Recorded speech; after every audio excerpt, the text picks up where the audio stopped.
তোমরা তাদের মতো হয়ো না যারা দুনিয়ার ফাঁদে পড়ে আল্লাহকে ভুলে গেছে এবং এর ফলে আল্লাহ তাআলাও তাদের নিজ নিজ অবস্থা ভুলিয়ে দিয়েছেন। আসলে এরা হচ্ছে আল্লাহর নাফরমান।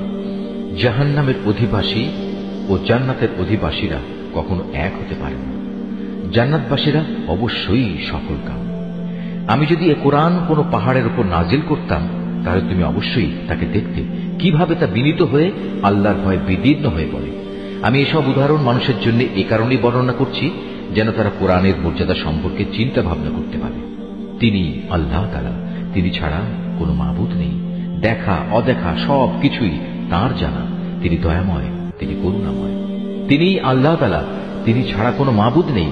তিনি রাজাধিরাজ, তিনি পূত পবিত্র, তিনি শান্তিদাতা, তিনি বিধায়ক, তিনি রক্ষক, তিনি পরাক্রমশালী, তিনি প্রবল, তিনি মহাত্মের একক অধিকারী। তারা যেসব ব্যাপারে আল্লাহর সাথে শিরক করছে, আল্লাহ তাআলা সে সব কিছু থেকে অনেক পবিত্র। তিনি আল্লাহ তাআলা, তিনি সৃষ্টিকর্তা, তিনি সৃষ্টির উদ্ভাবক, সব কিছুর রূপকার তিনি। তার জন্যই নিবেদিত সকল উত্তম নাম।